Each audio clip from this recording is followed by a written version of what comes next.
All right. Bismillahirrahmanirrahim. Assalamu alaikum warahmatullahi wabarakatuh. Let's do a quick one.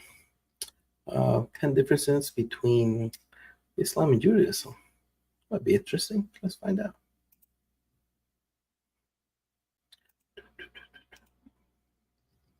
The religion of Judaism and Islam are known to have some striking similarities, including the lineage of prophets, certain acts that are forbidden, and the belief in one God. However, there are some big differences that can be found in these religions. Hey guys, welcome back to FTD Facts. My name is Leroy Kenton, and this episode is actually intended to clear up any confusion or understanding of certain concepts and beliefs and encourage understanding of these two religions. So let's begin. We're counting down from 10 to number 1.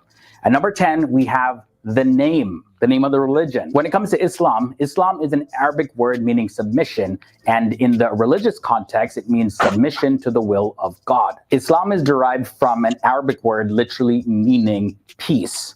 Now, for Judaism, the word can be broken down as Judaism.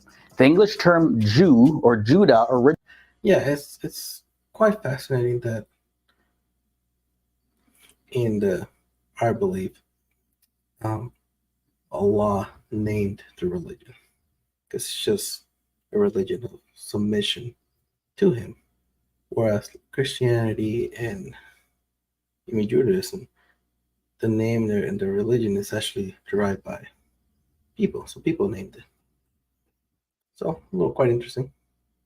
originates in the biblical Hebrew word Yehudi, meaning from the kingdom of Judah, or in a more religious sense, worshiper of one God. Moving on to number 9, their holy book. That's a big difference here. For Judaism, the Hebrew scriptures referred to by the Christians as the Old Testament are called the Tanakh, which is a Hebrew acronym for the 3 different parts. And it's divided up like this. There is the Torah, which is the first 5 books of the Old Testament, or the Pentateuch. Then there is the Nevi'im, which are the books of the prophets. And then the Ketuvim, which refers to the writings. When it comes to...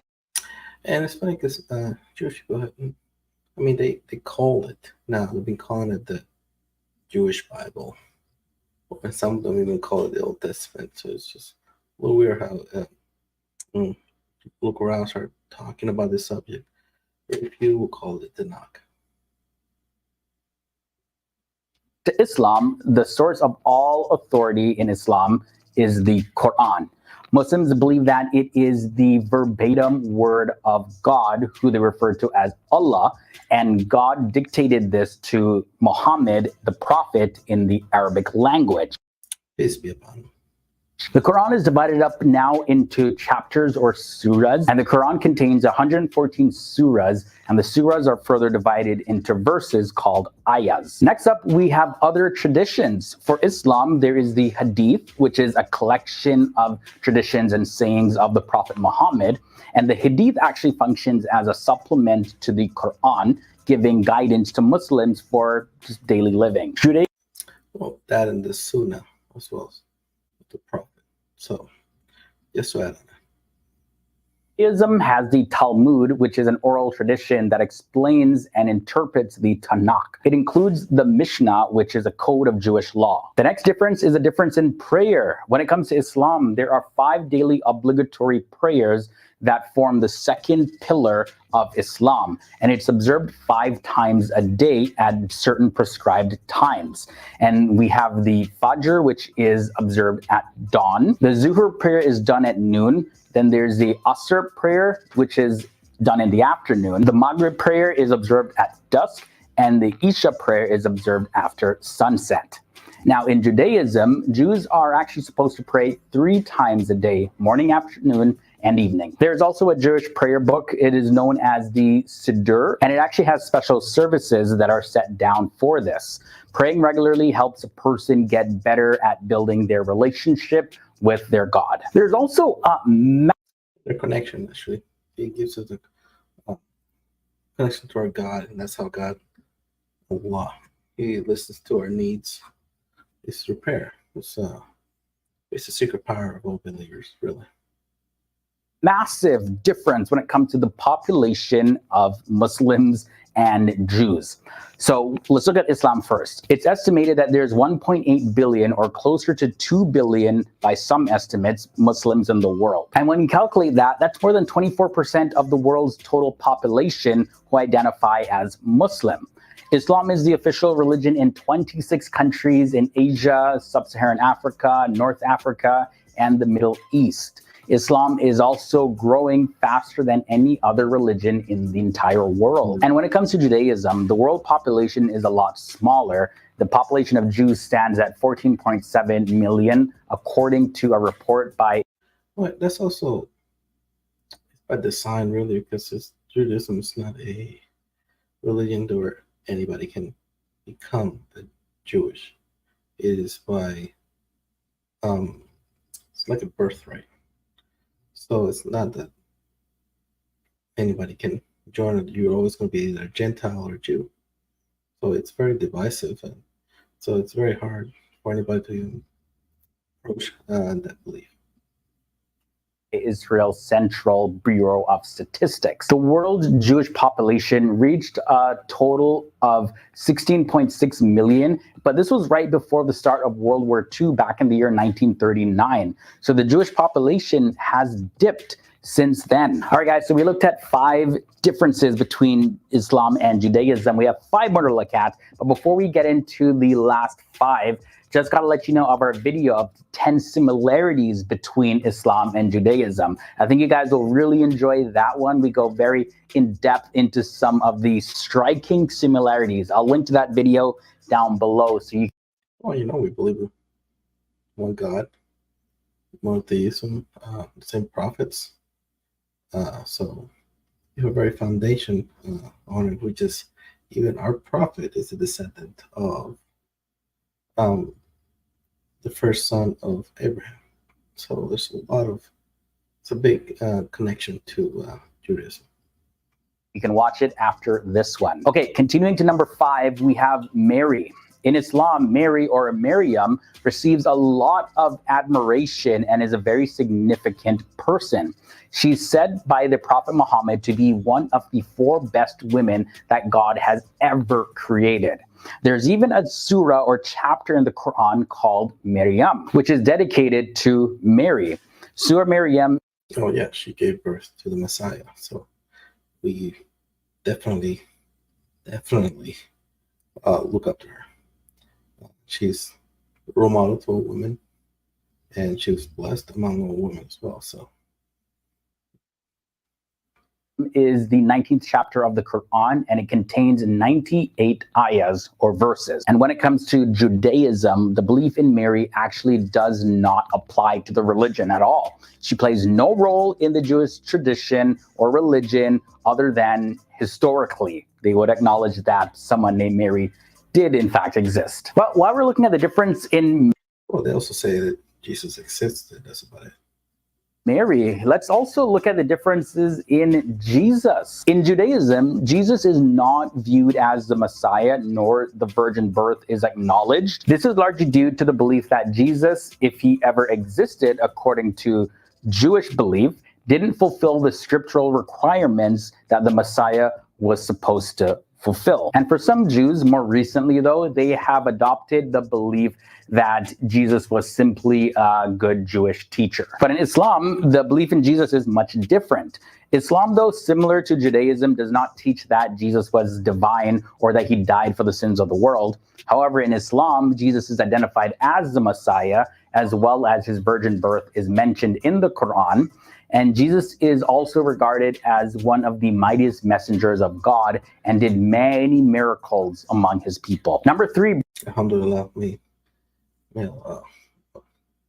bring us closer to him and understanding on the prophets, and we actually await Jesus' return. Alhamdulillah. He is one of the mightiest messengers. And his mission is not complete. He will come back and he will defeat the Dajjal, the Antichrist, at the end times. So, alhamdulillah. Brings us to differences in the Sabbath. When it comes to Islam, the Quran affirms that Jews are supposed to observe the Sabbath, and God, however, ordered Muslims to make every effort to drop all of their business and attend the congregational Friday prayer. Muslims can also then go and continue on their regular activity for the rest of the day, and this is actually referenced in the Quran, Surah 62, verses 9. But in Judaism, the Jewish Sabbath, or Shabbat, from the Hebrew word shavet, which means to rest, is observed throughout the year on the 7th day of each week. Yeah, because we don't believe that God needed rest. A lot of us need rest, but we do need to take some time to, seek His guidance, of course. And Juma, Friday prayer, it's actually obligatory for all men, who, and also those from puberty up. So, women are not. It's not obligated for women, but for men it is obligatory. Saturday. According to biblical tradition, the Sabbath commemorates the original 7th day on which God rested after creating the earth. God doesn't need rest. Now, the Sabbath is a day of rest for the Jews, and its observance begins on Friday sunset up until Saturday sunset. Number 2 brings us another huge difference. Who was the son that was to be sacrificed? In Judaism, they teach that at some point in Isaac's youth, his father Abraham took him to Mount Moriah, and at God's command, Abraham was to build a sacrificial altar and sacrifice his son Isaac on the altar. But after he tied up his son and the altar was ready, he was ready to draw the knife to kill his son. But at the last moment, there was an angel from God that prevented Abraham from doing so. And instead, he was then directed to sacrifice a nearby ram that was stuck in the bushes. But in Islam, the story goes a bit different. Muslims hold the belief that Abraham was told to sacrifice his son Ismail, also known as Ishmael, although the Quran does not actually mention the name of the son to be sacrificed. And as it goes, as Abraham attempts to slay Ishmael or Ismail, an angel appears to prevent the death, and God tells Abraham that he has fulfilled the command. And finally, we made it to number 1, the biggest difference in this episode when it comes to Judaism and Islam. And this is the status of their religion. So let's look at Judaism first. Jewish people believe that there is only one God who has established a covenant or special agreement with them. And their God communicates to believers through prophets and rewards good deeds while also punishing evil deeds. Most Jews, with the exception of certain groups, believe that their Messiah still has not come yet, but one day he will come. Yeah, Judaism believes that they're the chosen people, they're special, all people, and only they, of course, their Messiah. They do believe that once their Messiah comes, they will already be equal, something like that on there. But in the meantime, they're not. And there's just a lot of things in the Talmud that's just very questionable. Judaism does not believe that other people must adopt its own religious beliefs and practices in order to be redeemed. They believe that it is by your deeds, not by creed, that you're judged. When it comes to this in Islam, though, the status of their religion, well, the Quran refers to Islam as the religion of Abraham, Jacob, Moses, Jesus, as well as all the other prophets. And it's simply the last of the divine messages to reach humankind through the Prophet Muhammad, who was chosen by God. Peace be upon him. God as the bearer of this final revelation. It's an all-encompassing revelation for the entire world, not just for the Muslims. Now, conversion by Muslims. Well, it's for the entire world, and once you accept it, you become a Muslim. There you go. Correct it. But yeah, it's also about it's a lifestyle change, and every question you have an answer to is right. It's in the Quran. Muslims to other faiths is actually forbidden under most interpretations of Sharia law, and converts are considered apostates. Now, non-Muslims, however, are allowed to convert into Islam. So there you have it, guys. This was a look at the 10 biggest differences between Islam and Judaism. Yes, I hope you liked that video. It's it's got some difference on it. Maybe I'll actually think I'll go into a deeper video, talk a little more about like the Talmud and some of the most questionable things in there as well. And it just keeps showing more and more that Islam is just the way, the truth, and let me know what you guys think. Yeah, put a like, subscribe, comment, and see you next time.